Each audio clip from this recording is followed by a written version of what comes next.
When I was 5 or 6 years old, I saw death for the first time.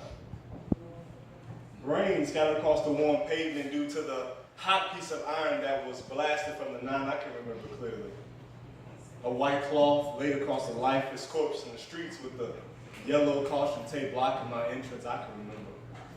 The high-speed chases and the looks on my family's faces when reality sunk in. I can remember the fear of a kid too ambitious to do right at his age and the rage he felt from frequently releasing his anger out on my face. Talk about the product of his environment. But what does it say about me? As the naive recipients of these experiences, so with the passing of each year, my fear grew near because I was considered too nice, and fight after fight I tried to defend the essence of who I thought I was because it was the rite of passage into manhood.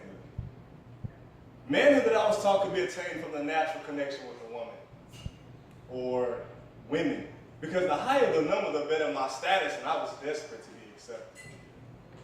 I can remember the pressure that was ghastly suffocating with no means of escape. My faith seemed to be formed from examples of broken, battered, and damaged males only a few years older than me. Jeffrey's still a virgin? You haven't lived until you've been filled with the many different rosters and starting lineups of honeys with thick hips, long heels with low self-esteem and daddy issues. I mean, I was anxious.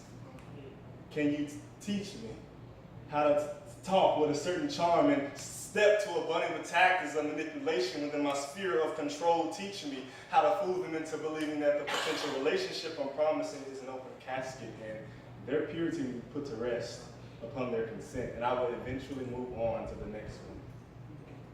I can remember the disappointment I felt when another piece of my character was lost to the lustful desires of my heart. I can remember cheating on myself, as if I didn't owe myself respect, dignity, and honor as a man. I can remember rock bottom until I saw the light, piercing the deep fog of my failures, and a voice from heaven screaming loudly within my presence, "My son, if you would only turn from your wicked ways and come home, I can heal you."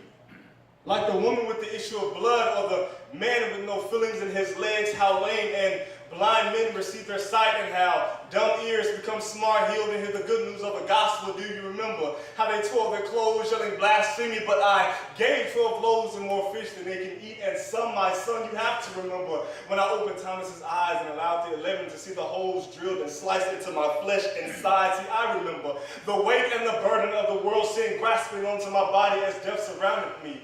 And I looked up to heaven, hoping my Father would forgive you, yet why would he forsake me?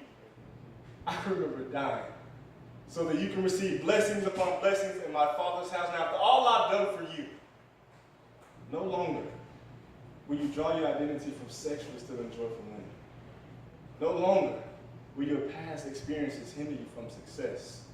No longer will you grow up in separation and isolation from my presence. See, I have called you to be royalty, a king to be exact. You will be a mighty warrior, a leader to your people, a servant of the Most High, anointed to teach, blessed to play, patient to endure, passionate to overcome, hopeful to grow, and ready to die for my name's sake. I can remember the one from calling on your life, my son. I remember.